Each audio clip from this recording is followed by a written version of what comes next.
Bismillahirrahmanirrahim.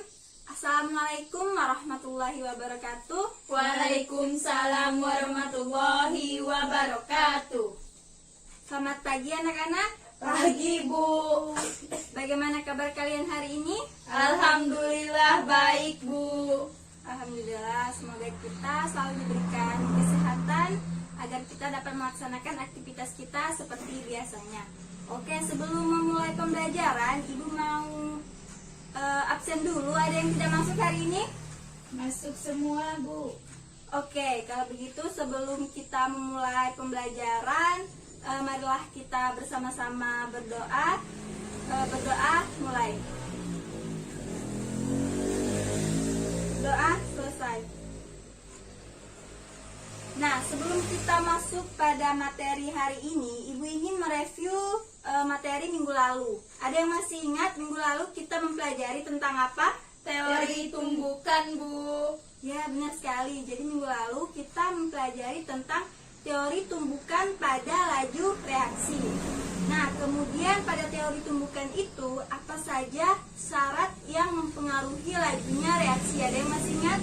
Ada, Bu. Syaratnya ada tumbukan efektif dan energi aktivasi, Bu. Ya, benar sekali Sari. Jadi yang mempengaruhi laju reaksi ini ada ada tumbukan efektif dan energi aktivasi. Nah, kemudian energi aktivasi. Ada yang masih ingat apa pengertian dari energi aktivasi ini?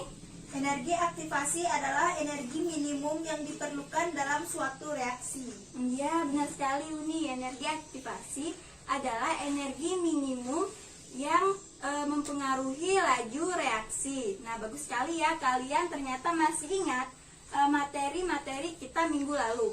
Oke, jadi kita langsung saja lanjut ke materi hari ini, yaitu kita akan mempelajari tentang laju reaksi dan faktor yang mempengaruhi laju reaksi. Nah, adapun tujuan pembelajaran kita pada hari ini yaitu kalian dapat menjelaskan pengertian dari laju reaksi. Kemudian yang kedua, kalian dapat menjelaskan faktor yang mempengaruhi laju reaksi. Kita langsung saja masuk ke materi. Nah, di dalam kehidupan sehari-hari tentunya kita sering menemukan fenomena-fenomena yang berkaitan dengan laju reaksi. Nah, tentunya laju reaksi ini dibagi menjadi dua. Ada yang laju reaksi berlangsung secara cepat, kemudian ada laju reaksi yang berlangsung secara lambat. Nah, di sini Ibu ada dua buah gambar. Ada gambar A dan gambar B. Nah, ada yang tahu gambar A dan gambar B ini termasuk ke dalam gambar apa? Gambar A kembang api, Bu. Iya, benar sekali Uni. Terus gambar B? Kalau gambar B, besi yang sudah berkarat, Bu. Iya, benar sekali. Jadi gambar A ini adalah proses pembakaran pada kembang api. Kemudian gambar B ini adalah proses dari perkaratan besi. Nah, kedua ini merupakan contoh dari fenomena laju reaksi. Nah, kalian tahu nggak gambar A dan gambar B ini yang mana termasuk dalam reaksi cepat ataupun yang mana yang masuk dalam reaksi lambat? Gambar A termasuk gambar reaksi mana? Reaksi cepat, Bu. Nah, benar sekali. Kenapa bisa gambar A ini pada proses pembakaran kembang api bisa lebih cepat reaksinya dibandingkan dengan perkaratan logam? Nah, itu karena pada proses pembakaran kembang api tidak membutuhkan waktu yang lama, kan tetapi pada perkaratan logam dia membutuhkan proses waktu yang lama, bisa sampai berhari-hari, berminggu-minggu, bahkan bertahun-tahun. Nah, kemudian ada yang bisa kasih contoh fenomena-fenomena laju reaksi lainnya? Ada yang bisa bantu Ibu? Pembusukan buah termasuk tidak, Bu? Oh, pembusukan buah, ya benar sekali ya Sari. Pembusukan buah itu termasuk dalam laju reaksi. Tentunya pembusukan buah itu termasuk dalam laju reaksi yang berlangsung secara lambat. Nah, kenapa demikian? Karena contohnya kita makan buah apel, kemudian kita letakkan buah apel itu di ruangan terbuka dan kita diamkan selama beberapa hari dan dia baru mengalami pembusukan.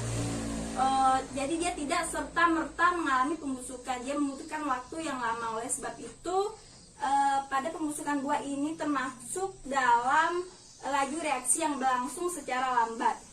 Nah, kemudian jadi dari fenomena-fenomena ini dapat disimpulkan bahwa laju reaksi adalah cepat lambatnya proses suatu reaksi itu berlangsung.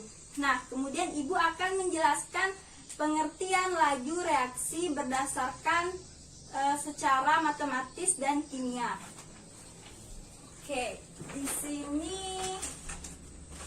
Ibu ada sebuah kurva.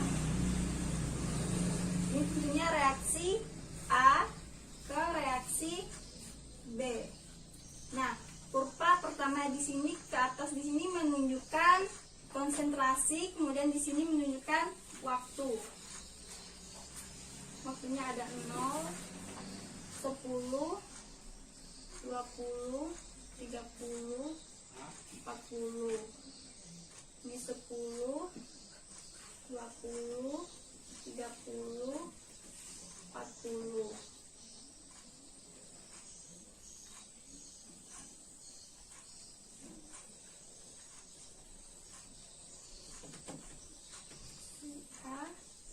Kemudian ini reaksi B. Nah, dari gambar ini kita lihat bahwa ada dua reaksi, yaitu ada reaksi A dan reaksi B. Nah, reaksi A kita lihat di kurva bahwa dia dari waktu ke waktu dia mengalami penurunan, sedangkan reaksi B mengalami peningkatan. Kenapa demikian? Karena pada reaksi A yaitu rektan, kemudian reaksi B adalah produk. Nah, rektan mengalami reaksi, oleh sebab itu dia mengalami konsentrasi yang berkurang, sedangkan produk dia tidak mengalami reaksi, jadi dia mengalami kenaikan konsentrasi. Nah, dari tabel ini disimpulkan bahwa pengertian dari laju reaksi adalah penambahan konsentrasi dari produk per satuan waktu atau pengurangan dari reaksi atau perektan per satuan waktu. Nah, kira-kira sampai di sini penjelasan Ibu tentang laju reaksi. Ada yang ingin ditanyakan? Sudah paham belum? Sudah, Bu. Sudah ya, sudah paham ya?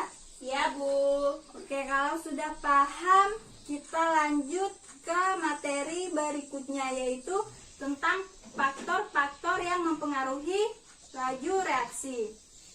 Nah, faktor-faktor yang mempengaruhi laju reaksi ini ada 4. Yang pertama ada luas permukaan, yang kedua ada katalis, yang ketiga ada konsentrasi, dan yang terakhir ada suhu.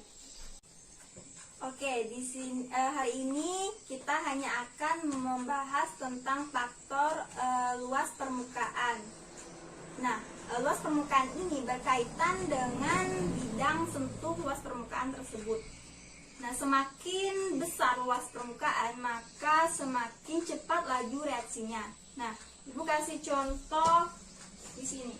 Di sini ada bongkahan. Sebuah bongkahan di sini memiliki luas permukaan 1, 2, 3, 4, dan 5, 6. Nah, ini bongkahan A. Kemudian kita bagi menjadi 3 bagian. 3 bagian ini memiliki luas permukaan 1, 2, 3, 4, 5, 6, 7, 8, 9, 10, 11, 12, 13, 14, 15, 16, 17, 18, dan 19. Nah, dari bongkahan dengan serpihan ini, mana luas permukaannya yang lebih besar? Yang bentuk berbongkahan atau yang serpihan? Yang serpihan. Yang serpihan, ya benar sekali. Jadi semakin kecil atau bentuknya semakin kecil, maka semakin besar luas permukaannya. Semakin besar itu dia akan semakin kecil luas permukaannya. Nah, contoh, seandainya kita menggoreng tahu yang berbentuk besar dengan tahu yang kita potong kecil-kecil, mana yang cepat masak? Tentunya Yang kecil-kecil. ya, benar sekali. Yang cepat masak itu adalah tahu yang dipotong secara kecil-kecil sehingga laju reaksinya semakin cepat. Itu berkaitan dengan teori tumbukan, yang mana semakin semakin besar luas permukaannya, maka semakin banyak tumbukan-tumbukan yang terjadi sehingga laju reaksinya semakin cepat. Nah, paham kira-kira? Paham, Bu. Ya, benar. Bagus sekali ya karena kalian paham dengan penjelasan dari Ibu. Nah, oke. Di sini Ibu ada LKS. LKS praktikum. Jadi kalian akan melakukan praktikum. Nah, di sini Ibu ada LKS. Nah, ini Ibu bagikan LKS-nya. Kemudian kalian kerjakan secara berkelompok. Nah, adapun alat dan bahan yang kalian perlukan, yang pertama ada cangkang telur, kemudian ada cuka. Nah, langkah pertama kalian siapkan cangkang telur yang berbentuk serpihan dan cangkang telur yang berbentuk bongkahan. Kemudian kalian tambahkan cuka. Setelah itu kalian amati cangkang telur yang mana yang lebih cepat laju reaksinya. Kemudian kalian simpulkan di akhir apa yang kalian dapatkan dari eksperimen ini. Nah, mengerti? Bisa? Mengerti, Bu. Oke, langsung kerjakan.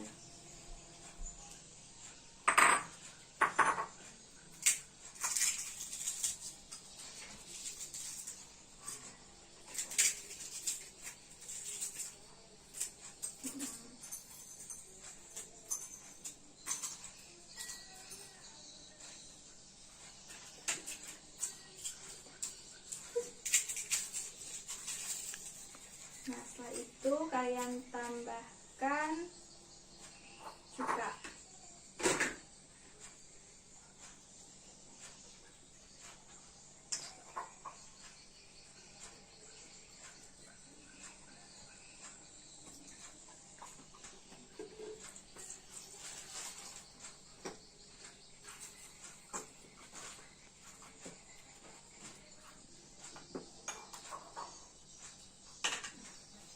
Nah, bisa kalian lihat mana yang lebih cepat?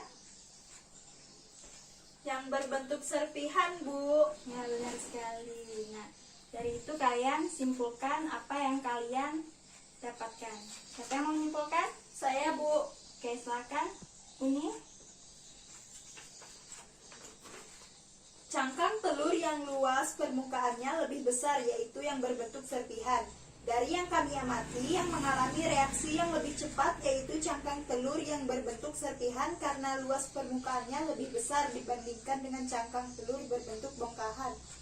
ya, benar sekali. Jadi Ibu perkuatkan lagi, cangkang telur yang berbentuk serpihan ini mengalami laju reaksi yang lebih cepat dibandingkan dengan cangkang telur yang berbentuk bongkahan. Itu karena pada cangkang telur yang berbentuk serpihan ini lebih banyak mengalami tumbukan-tumbukan yang efektif. Nah, paham kira-kira faktor yang mempengaruhi dari laju reaksi ini? Paham, Bu. Paham ya? Nah, oke, kalau paham, mungkin pertemuan kita sampai di sini. Sebelumnya Ibu ingin menyimpulkan pertemuan kita pada hari ini. Adapun kesimpulan dari pertemuan kita hari ini yaitu pengertian dari laju reaksi adalah perubahan konsentrasi pada saat berlangsung dengan persatuan waktu. Kemudian faktor yang mempengaruhi laju reaksi salah satunya ada luas permukaan, kemudian katalis, kemudian ada suhu, dan ada konsentrasi. Nah, mungkin sekian yang dapat Ibu sampaikan. Ibu tutup. Wabillahi taufik wal hidayah. Wassalamualaikum warahmatullahi wabarakatuh. Waalaikumsalam warahmatullahi wabarakatuh.